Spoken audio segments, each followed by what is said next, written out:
Баршаңызға сәлем, сіздермен бірге Мадина. Бұл видеода сіздерге асқабақ пен ішмай қосылған орама дайындаудың қарапайым әрі дәмді нұсқасын көрсететін боламын. Видеоны соңына дейін көріп, міндетті түрде арнама тіркелуді ұмытпаңыз. Ұнға тұз, жұмыртқа қосып, қатты емес, жұмсақ емес, орташа қылып қамырлейтін боламыз. Оны пакетке салып демалдырып қоямыз. Арасында осылай бір-екі рет айналдырып, иін қандырамыз. Сосын золаларға бөліп, менде 4 зола шықты, 4-ке бөліп, қамырды дайындап қоятын боламыз, арнайы демалсын деп. Осы арада ішкі салмасын дайындаймыз. Ең маңызды бөлігі осы мінекей ішмай. Орамаңыз сочный, әдемі әрі пайдалы болсын десеңіз, осы ішмайды қосқаныңыз дұрыс. Ішмайға пиязды жақсылап майдалап турап аламыз. Асқабағымызды бөліктерге бөліп, сыртындағы қабығынан ашып, күштің майда көзінен өткізіп шығамыз.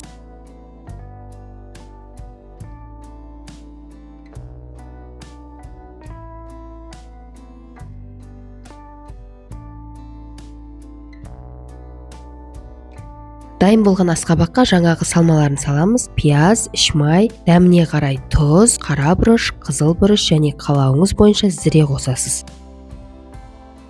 Барлығын жақсылап араластырып, жаңағы қамырымызға байланысты теңдей етіп 4 бөлікке бөліңіз.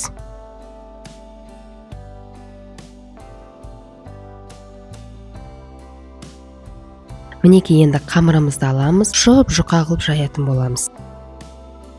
Қамыр жайып болғанымша сіздермен пайдалы ақпаратпен бөлісе кетейін. Жалпы асқабақ пен ішмай бірін-бірі толықтырып отыратын табиғи өнімдер. Асқабақ дәруменге өте бай, асқазанға жеңіл және ағзаны тазартады. Ал ішмай қуат беретін, суықтан қорғайтын табиғи энергия көзі. Екеуі бірігіп, әрі дәмді, әрі өте пайдалы тағамға айналады. Нағыз ауылдың қуаты мен шипасы осы бір ораманың құрамынан табылады.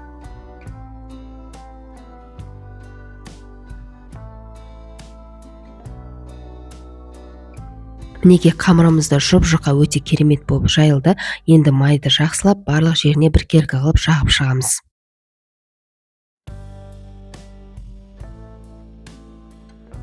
Тимей қалған жерлерін осылай қайырып, май тегізіп алсаңыздар өте керемет. Ал енді салмасын біркелкі қылып жағып шығатын боламыз. Шетіне көбірек, орта жағына азырақ салғандарыңыз дұрыс.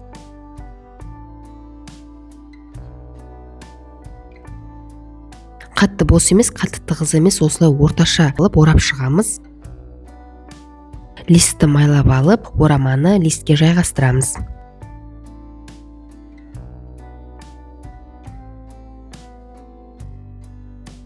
Ал біздің өте керемет дәмді орамамыз 30-40 минуттарда дайын болады.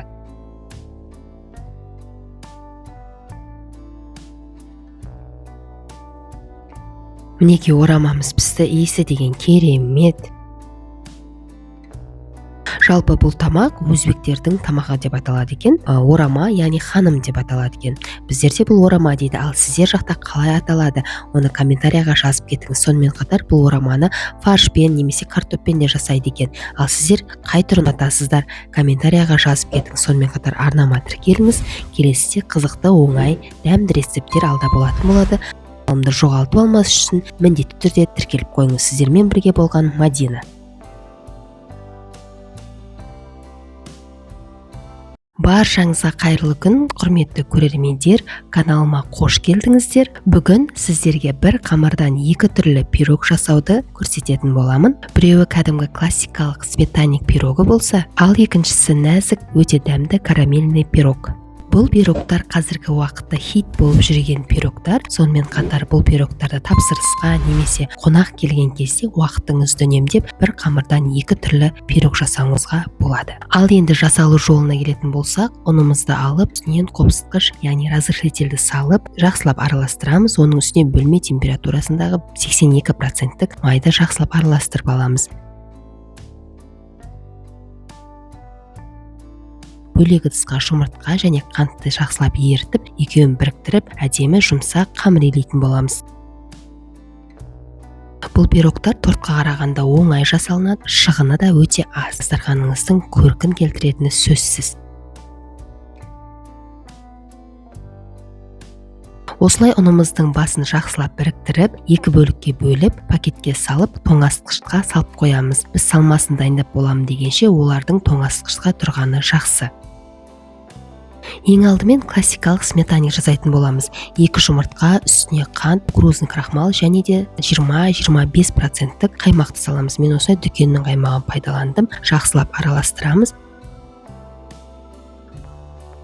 Мінекей сметаник пирогымыздың начинкасы дайын. Ал енді екінші пирогымыз карамельный пирогтың начинкасына бізге 2 жұмыртқа, осындай 1 банка вареная сгущенка, үстіне кукурузный крахмал, қаймақты салып жақсылап араластырамыз. Осы 4 ағзатты қосыңыздар, артық зат керек емес. Мінекей менде осындай масса болды. Менде осындай формалар диаметрі 24 диаметрлі қамырларымызды алып, жақсылап біркелкі қылып жайып шығамыз. Мінекей мен 2 қамырымды да қолдың жәрдемімен жақсылап демлеп жайып шықтым. Осылай бортиктерін қолыңызбен немесе вилканың жәрдемімен басып шықсаңыз болады. Мінекей біздің 2 қамырымыз да дайын болды. Ал енді начинкасын құямыз. Бірінші сметаник, сосын карамельный пирогтардың начинкасын құйып, бортиктерін осылай вилканың жәрдемімен басып, қызып тұрған духовкада 180 градуста 30-35 минутта пісіріп аламыз. Мінекей менің пирогтарым пісіп шықты. Қалыптан суығаннан соң ажаттым. Осылай керемет болып алынды. Сметаник және восточный пирогтарымның осылай болды түрі. Қазір мен сіздерге ішкі түрін кесіп көрсететін боламын. Құрметті менің сүйікті көрермендерім, осы видеом сізге ұнап жатса, лайк басып, арнама тіркеліп алуды ұмытпаңыз. Қазақша контентті қолдап, арнамның барынша дамуына өз үлесіңізді қосыңыз. Дайын болған пирогты бірден қалыбынан шығармаңыздар. 1 сағаттай бөлме температурасында тұрып, содан кейін ғана қалыбынан шығаруды ұмытпаңыздар. Мінекей ортасын кесеміз. Кескеннен кейін қазір ішкі көрінісін көретін боласыздар.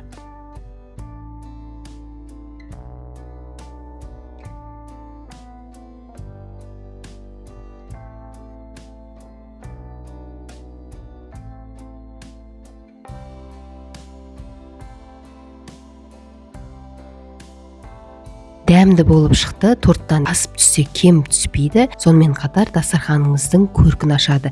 Міндетті түрде жасаңыздар менімен бірге. Тегін мастер-классыма қатысқандарыңыз үшін рахмет. Арнама тіркеліп, қазақша контентті қолдап кетіңіз. Келесіде қызықты әрі тексерілген керемет рецепттер болады каналымда.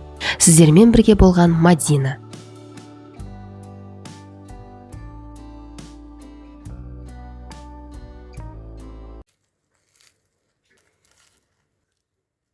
Баршаңызға сәлем, сіздермен бірге Мадина. Бүгін осындай бір жасағаннан шығатын 15-ақ минут уақытыңызды алатын керемет тіске басар дайындайтын боламыз.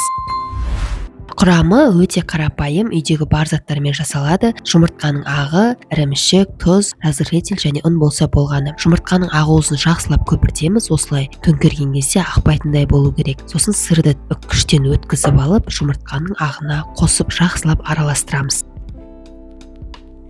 Осылай силиконды лопатаның жәрдемімен жақсылап араластырып шығамыз.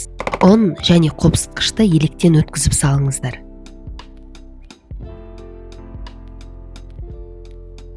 Ары қарай осылай қолмен араластырған ыңғайлы.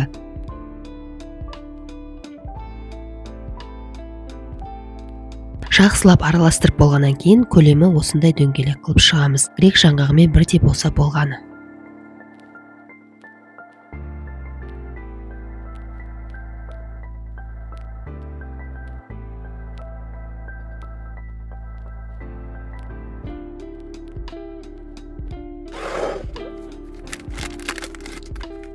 Дөңгелетіп болғаннан кейін осындай панировочный сухариға бір айналдырып аламыз. Осы арада майыңызды қыздырып қоюды ұмытпаңыз.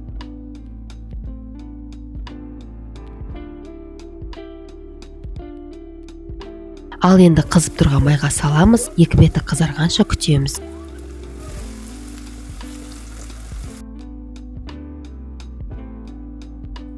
Мінекей сырные шарики дайын болды, иісі өте керемет. Қазір ортасын ашып көрсететін боламын.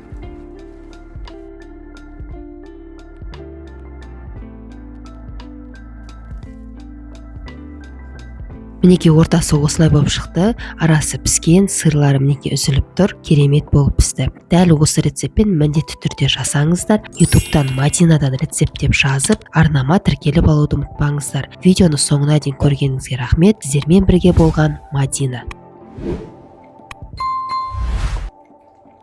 Баршаңызға сәлем достар, бүгін мен сіздерге осындай қонақ келгенде мол нан жететін обтяжканы қажет етпейтін, сонымен қатар дәмі торттан кем түспейтін өте керемет вупипай пирожныйының жасалу жолын көрсететін боламын. Рецепт қарапайым, міндетті түрде жасап, видеоны соңына дейін көріңіз. Ең бірінші құрғақ ингредиенттер араластырып аламыз. Ұн, какао және разрыхлителді үшеуін осылай електен өткізіп, жақсылап араластырып аламыз. Енді келесі бөлек ыдысқа жұмыртқа және қантты ровно 5 минут миксерлеп аламыз. Сол кезде ол 2-3 есе көпіріп, әдемі массаға айналады. Сол аралықта май және шоколадымызды водяной баняда ерітіп, үстінен қосамыз. Жақсылап 2 минуттай араластырамыз, сосын осындай біркелкі масса шығады. Сол кезде жаңағы құрғақ ингредиенттерді тағы да електен өткізіп, біркелкі масса болғанша араластырып аламыз.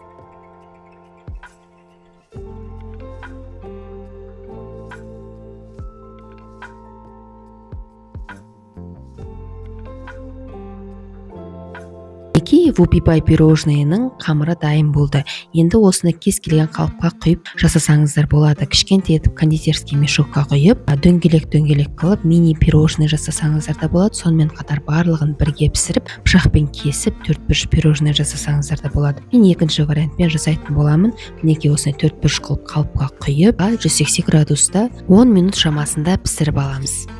Корж пісем дегенше біз кремін дайындап аламыз. Бізге керегі творожный сырдың үстіне қант салып, жақсылап миксерлеп, біртіктері кеткеннен кейін үстіне мұздай сливкиді құйып, тағы да миксерлесек, өте керемет крем дайын болады. Бұл крем ең ыңғайлы және оригинал кремдердің бірі. Осылай төңкерсеңіздер, ақпайды, өте әдемі болады. Шамамен 200 граммдай кремді алып, бетіне жағуға алып қаламыз. Менде негізі 3 корж шыққан. Корждарын пісіріп, суытып қойсам, қызым келіп бір коржын жеп кеткен екен. Сонымен қалған 2 коржбен жасай бердім. Сіздерде бұл рецептпен жасасаңыздар, міндетті түрде теңдей етіп 3-ке бөліп 3 корж қылып жасаңыздар.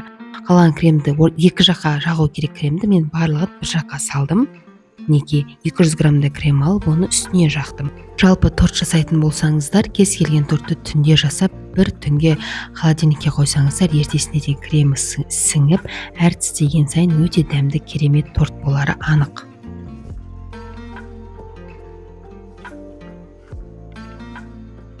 Және міне соңғы коржын қоятын кезде міндетті түрде ол коржды керісінше қойыңыздар.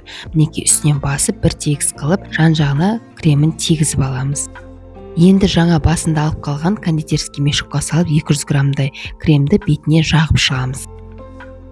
Қалған кремдерді бетіне бір тегіс қылып жағып, міндетті түрде бір түнге қалдырып, бетін пищевая пленкамен жабыңыздар. Себебі крем впитывать еткен кезде холодильниктегі түрлі жағымсыз иістерді дәмдермен қосып, өзіне тартып алады. Сол кезде тортыңыздың дәмі бір түрлі болып қалуы мүмкін.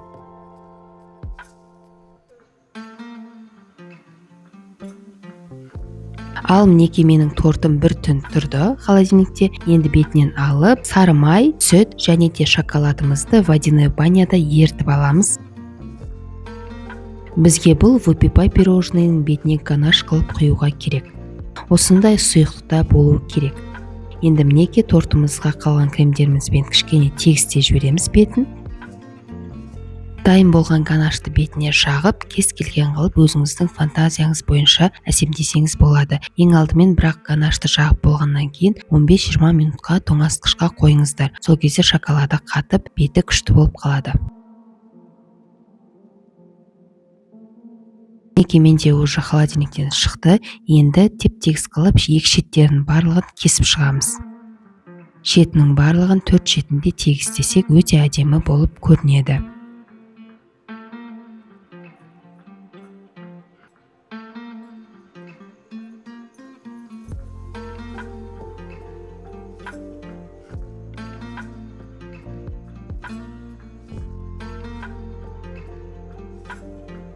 Алдын ала өлшеп аламыз. Мен осылай 4 рет кестім, ал былай ұзындығынан 3 рет кестім. Сонда менде жалпы барлығы 16 пирожный болып шықты. Және әр кескен сайын пышағыңызды міндетті түрде сүртіп отырыңыз. Осылай қалған кремдерді бетіне жағып, сәндік үшін мен құлпынайларды пайдаландым. Және қасына жап-жасыл болып әдемі болу үшін кивиді де қосып шықтым.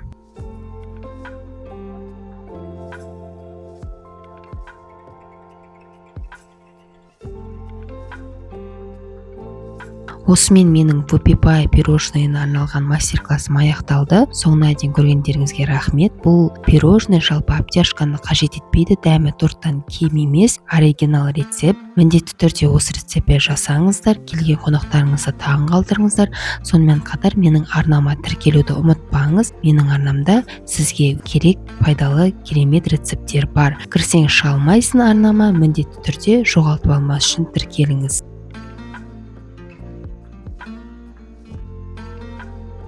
Соңына дейін тамашалағандарыңызға рахмет. Сіздермен бірге болған Мадина.